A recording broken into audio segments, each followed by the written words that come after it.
So in our previous class, we discussed something about the role of SCADA in the power system engineering, right? And one example I had taken, that is the automatic generation control, right? AGC. This is what we had taken. And basically, this is very important from the point of view of examination also. Please have a note of all these things. So the different functions of the SCADA, they are divided into the data acquisition, event and alarm processing, control. Finally, could it be the storage, archiving, or the analysis, right? As long as specific electrical engineering or power system engineering applications are concerned, what you are going to control, that we have discussed, right? It could be tap changing of the transformers, the excitation control, or it could be switching the capacitive and reactor devices for the reactive power control, and so many other things, right? So these are some of the important functions, and under this we have already discussed about the automatic generation control, how exactly it works, right? One example also I have given. Then apart from that, if you generally consider the application of your SCADA, right? So the first one, as we have seen, it is the electrical power generation, transmission and distribution, how exactly it is possible for us to implement the SCADA in the electrical power system, and that we have already discussed. And after that we have gone into the other issues like the wastewater management, sewage management, water management, right? So then we have seen where the SCADA can be fit into buildings, facilities and environments, right? So how and many of these applications, as I have already mentioned in my previous class, they may not be directly related to our environment here at India, but in some the countries, cold countries, you commonly or oftenly find this kind of applications, right? So then you have very large application of the SCADA in the manufacturing industries, right? So then followed by the transit, mass transits, metro, mono and other things we have discussed, right? Then we have the SCADA coming into the traffic signals, right? So for the regulation of the traffic also. Then oil and gas industry. So this is one where your SCADA finds the highest use nowadays. So because supervisory control and data acquisition is generally required from a remote location, right? And these are all very much set for the access from the remote locations. You know where the oil fields are, you know where the gas fields are, right? Whenever it is not possible for us to frequently go to that place and have the control manually or physically, so a very sophisticated SCADA system can very well be managed, and it can replace the human interventions and all, right? So onshore wells, refineries, petrochemical stations and other things. Then we have also seen the food and beverage production. Apart from that, the telecommunication, agriculture, irrigation, healthcare, pharmaceuticals and many other industries we do find the SCADA applications, right? So the general applications we have already seen, and specific to different fields, how exactly your SCADA system is useful, that also we have seen now. Okay. Then the next part is related to the PLC and SCADA, right? PLC and SCADA. Whenever we discuss about the SCADA, we have already discussed about the PLC, what exactly a PLC stands for, what exactly PLC does, where it is useful, under what circumstances PLCs are more phenomenal, right, more relevant. We have already seen these things, right? And now we will try to see a PLC may be a part of the SCADA system, or it may be just beyond the boundary of the SCADA system. What are the similarities or what are the differences between the PLC and SCADA? So we will have to look into these things. Right? Now we will go through these things where we have the difference between the PLC and SCADA, right? The very first one, right? Though the PLC is being operated with the help of hardware as well as the software, Mostly it is a hardware centric, as we have already seen, right? We have got the input modules, output modules, the connecting wires, power supply and other things to get the information. For the manipulation purpose, you may have a little software inside the PLC systems, but beyond that, again it is going to be the hardware, right?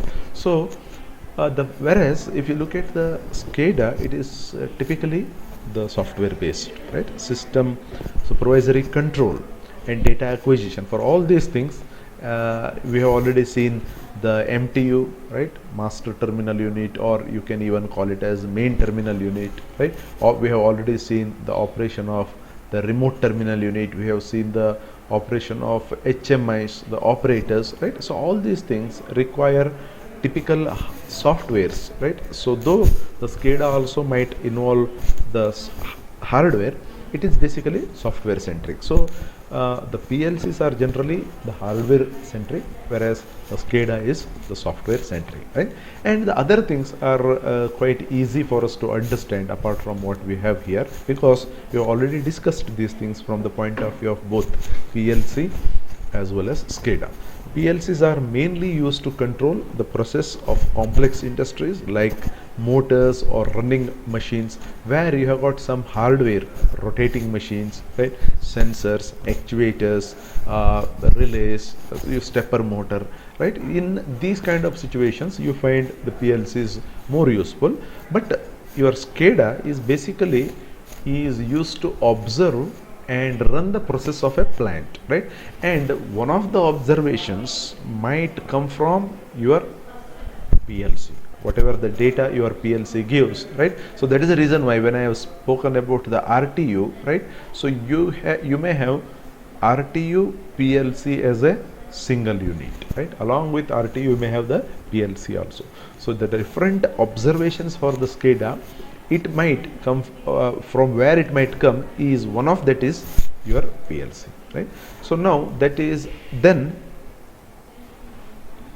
one second, yeah, we have the PLC, which includes the processors, IO modules, programming device, power supply and other things, whereas this is quite understandable, right? This doesn't make much sense technically, what exactly we have in the PLC system and what exactly we have in the SCADA system that is been represented here, right? So you have the MTUs, you have RTUs, you have the operators, right? You have the human machine interface, right? And the communication between the RTU and the network may be a fast acting device, or the communication between the network and MTU may be a slow acting process. All those things we have seen when we have looked into the architecture, right? You may have the operators as well. So there are different types of PLCs like fixed, compact or modular, and this is again this doesn't have any technical meaning here, right? It is just the classification. What are the types of the PLCs that we have, right? We have the fixed PLCs, or we have got the modular PLCs. We have got mini, micro and modular. We have already seen large systems, right? Medium systems, small systems. Whereas when you go to the SCADA type, they are either the monolithic, distributed, networked or IoT based, right? So this one you can see the input and output pin outputs are signified in a normally open or normally closed contacts, but whereas the input and outputs of the SCADA are represented through the images, or it could be represented through the charts, right? It could be represented through the tables, right? It could be represented through the graphical representation, something like that. So this is where you can have the difference between the PLC and the SCADA, right? Basically the input and output are the normally open contacts or normally closed contacts, right? Or it could be a coil, right? Similar to a relay or something like that. But here you have the images, it could be the charts, it could be the lookup tables, it could be the just now what I have mentioned is the tabular formats, right? So many kind of these things what you can have in the SCADA, right? So then in PLC every component can be defined through an address, whereas in SCADA each component can be defined through the name, right? So this is basically we consider it under the processor architecture, whereas the SCADA is a system, right? So supervisory control and data acquisition system. So therefore here in the system you have the different names. We have already seen the RTUs. So RTU1, RTU2, RTU3, something like that, right? So here we have got the addresses I.01, right? So O.02, these kind of things we have already seen in our the PLC systems. So these are some of the important differences between the PLC and SCADA. But when you look at the similarities, right, what exactly the PLCs and SCADA have something similar to each other, that you should always think at the back of your mind, right? Basically both are used in the process control. Maybe the PLC systems are used for the actual control, whereas your SCADA system is used to initiate some kind of control from whatever the inputs you are getting from the remote places and all. So this is what is the similarity, and maybe in comparison with the PLC system, your SCADA system is comparatively complex in operation as well as the structure, right? That again depends where exactly you are deploying this PLCs and SCADA, right? So sometimes if you have a simple SCADA system, you have got the monolithic SCADA system, so your PLC system which may be more complex than that, right? So there you may have the ambiguity in what we have discussed. But generally speaking, the PLC systems are less complicated compared to the SCADA system, because SCADA you will have to see it as a overall system, right, which is meant for the control, supervisory control, and even the data acquisition, not from generally a single unit or single utility, from multiple units or multiple utilities. We have already taken an example of power system here, right? So these are some of the differences and similarities as long as the PLC and SCADA system is concerned. And now you should be in a position to understand the relevance of the PLC and SCADA, which is being discussed in a single window. Okay, then we will move ahead here. So now you can see here, okay, this is one important example wherein you have the examples of the SCADA and PLC configuration systems, right? So generally, the three levels of SCADA system architecture are recommended to support industrial facilities. These vary in configuration, correspond to size, criticality, and amount of mechanical and electrical equipments installed in the facility. Three levels means low, we have low, then medium,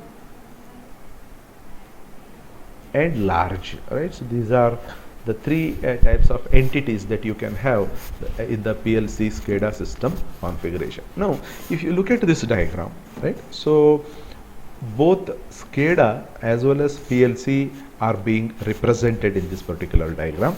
I'll make it little big so that you should be able to see this properly. I don't know whether you will be able to see it properly. Anyway, I think you should be able to see it properly now. The SCADA system reads the measured flow and level and sends the set point to the PLCs. Basically, it is into a liquid control or something like that. You have got the pump, right? So you can see here, you have got the pump here, right? And you have got the flow control, you have got the level control, right? You have got the valve control. So probably by virtue of the examples that we have discussed earlier, you should be able to understand what exactly we mean, right? So you may have to monitor a liquid flow by means of a liquid level indicator, or the pump pressure, or the valve position, or something like this, right? So now basically in such applications, how your SCADA system and PLC can togetherly play their role, that's what is being represented in this diagram. And probably there you will be able to draw the line between the operation of the SCADA system and PLC system. The SCADA system reads the measured flow and level and sends the set point to the PLC. See, PLC getting set points means what? It is a threshold value. So based on that, so basically here the SCADA does the function of the sensors what you have in your PLCs, right? So sensors send some value, right? You have, as long as this value is below some value or above some value, you take some action in the PLCs. That's what is being represented by the SCADA system, right? So now you have got two PLCs. Of course, both do the same or similar functions. The PLC 1 compares the measured flow to the set point, controls the pump speed as required to match the flow to the set point. Basically, the function of the PLC here is to control the pump in this particular application, the first PLC, PLC 1. Whereas your PLC 2, if you come, compares the measured level to the set points, controls the flow through the valve to the match, to level the or to match level to the set point. So two PLCs are there. They do the physical action here. That's what you are supposed to understand. The two PLCs do the physical action here, whereas the SCADA does the operational action, that is setting the set point, sending that information to the PLCs. So it is very similar to your relays and circuit breakers, right? So from the point of view of their applications, not with this particular context. So you know what exactly the relays do. Relays just indicate the fault and send the information to the circuit breakers. Upon receiving the information from the relays, the circuit breakers act. They are the electromechanical devices there, right? So they act. So without relays, your circuit breakers have no meaning, right? As long as they are manually operated. So the similar analogy can be had here also. The SCADA system reads the measured flow and the level, sends the set points to the PLCs, and the different PLCs deployed here, they basically take care of the action here. They basically take care of the action, and according to the action which we have here, so the different the PLCs, could it be PLC 2 or PLC 1, it could be PLC 3 also, right? So all these actions are going to take place here, and accordingly this particular combination, whatever we have, the combination of the SCADA system and the PLCs, we have classified the system into three basic categories: low level, medium level and high level PLC systems. So now if you look at the small PLC SCADA system, right, so you can just go through all these things. These are self-explanatory. The small system is recommended to support a remote data and or a telephone switch site, right? It is basically recommended to support a remote data and or a telephone switched site. It is a telephone switched site. So when I speak about the telephone switched site, the number of connectivities will be definitely limited here, right? So you don't have the dedicated lines for the communication. So when you don't have the dedicated lines for the communication, you generally will have the infrastructure which is limited there, right? So you can see here such facility would generally include a single service transformer and a single standby diesel generator. Some equipments inside would consist of a small rectifier to a 24 volt DC bus, telemetry systems, PLC, HMI, cooling units. So now you know what exactly this system looks into. This system is basically a small generator. Okay, you have got a transformer, then you may have some rectifier units also, a small telemetry system, the PLC and the human machine interface, and how exactly the things are being controlled here you should be able to understand on your own after having gone through the PLC system and also an elementary treatment on the SCADA system, right? And systems for these facilities may not achieve the reliability or the availability criteria specified for large facilities.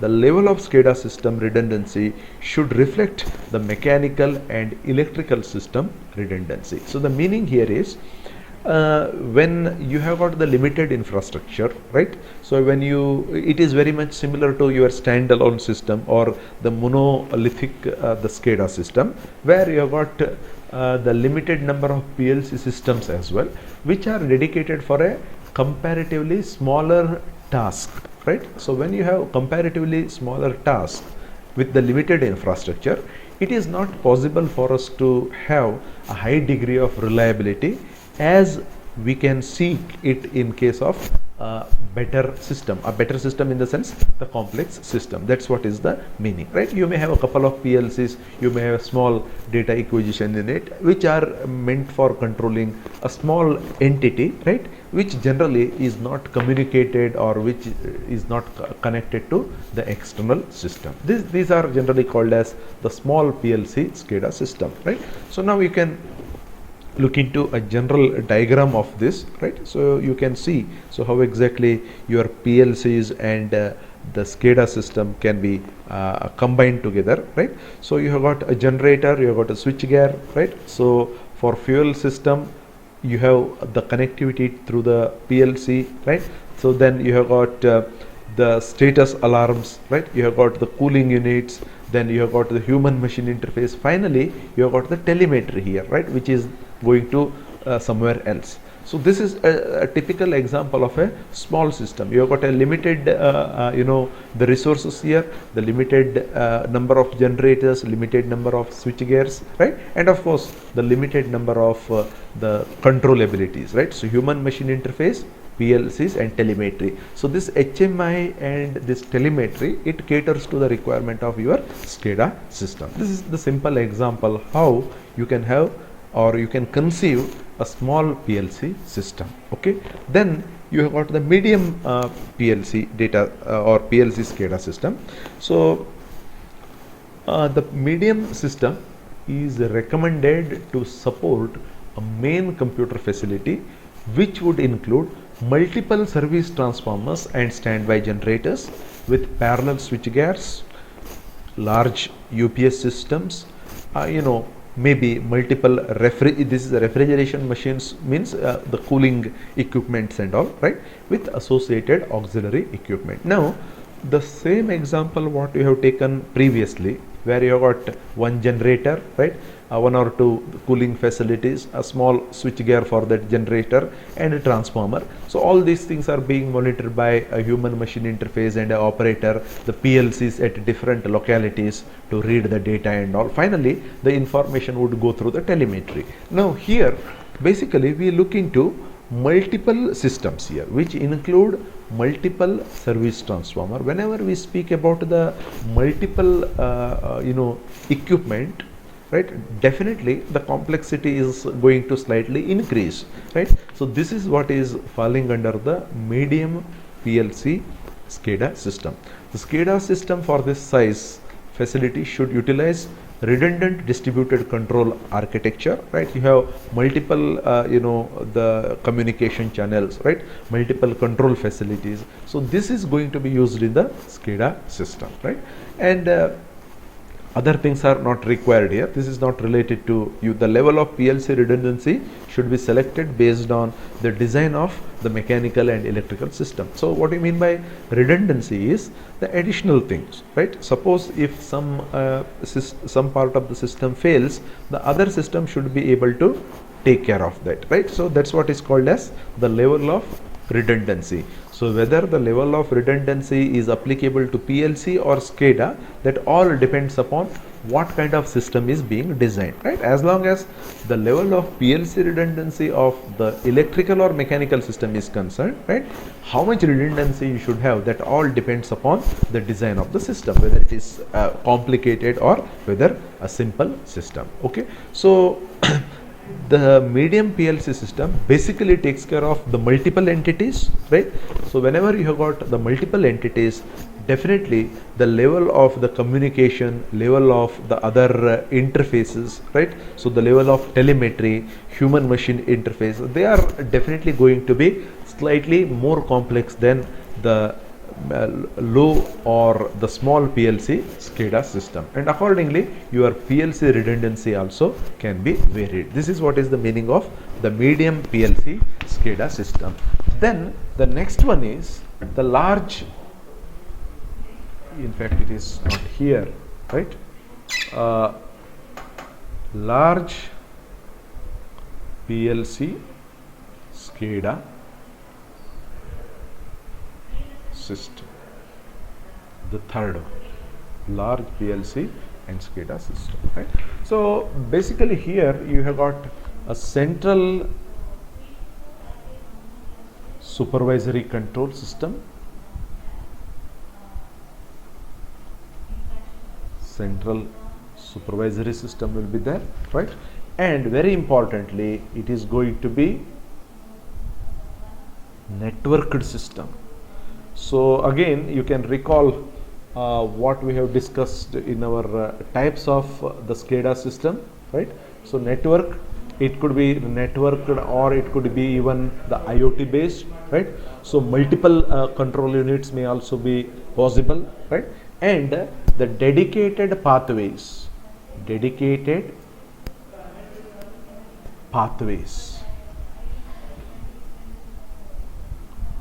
may be desirable as long as your communication is concerned.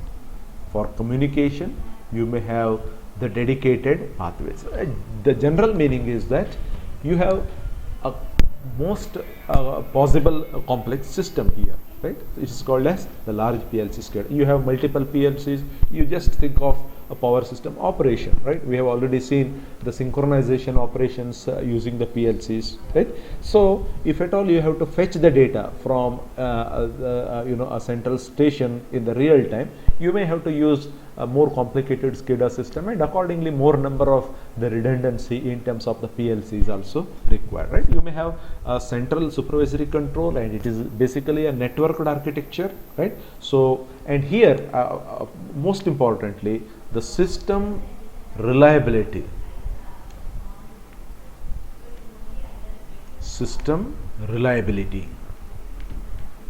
is considered to the maximum possible extent, because you have got a complicated system. The system reliability is a very important criteria here, right? And this will lead into a system which is called as the large PLC system.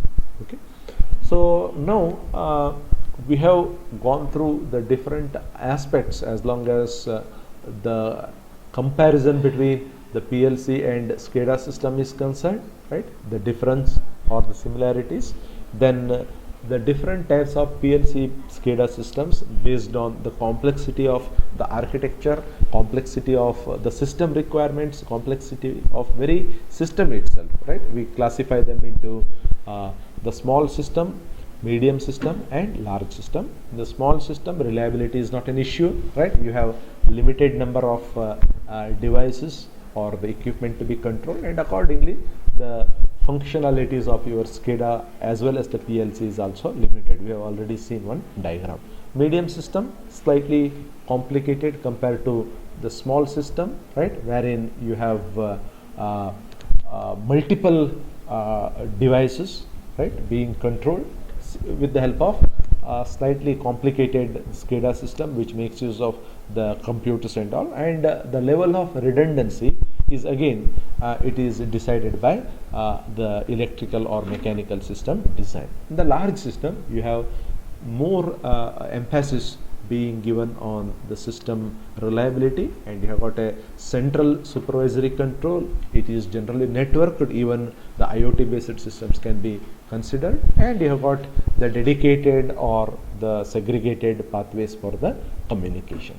So these are some of the important aspects related to the PLC SCADA, and probably with that we have come to the end of this, right? So what we have started here is from this, right? If you look into this introduction to SCADA, right, this is the course content. So what exactly we mean by SCADA, then fundamental principle of modern SCADA, right, then the definition, the two types of the definition of the SCADA system we had, right, then after that the major function of the SCADA, what exactly it is to do, why you will go with the SCADA design, what is being controlled using the SCADA, typical SCADA system, the hardware architecture, the history and evolution of the SCADA, early SCADA systems, modern day SCADA systems, right?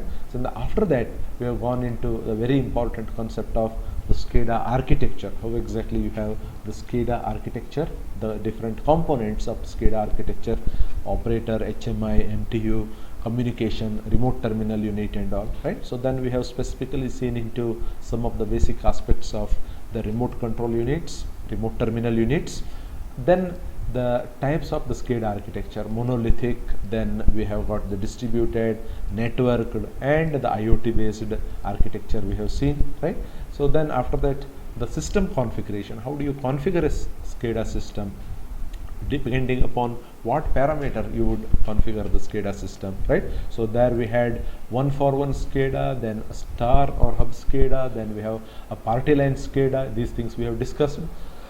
After that, we have discussed about the benefits of the SCADA system, including the general advantages particular to the power system application also. Then we have seen how the SCADA system can be used in the automatic generation control, then the multi-level power system, and we have also seen the functions of the SCADA system and the different applications to the different entities, including wastewater management, building, manufacturing, mass transit, traffic signals, oil and gas, food, beverages, and communication and other issues, right? Today's class we have seen the difference between the PLC and SCADA system, and accordingly we have looked into the small, medium and large PLC SCADA system.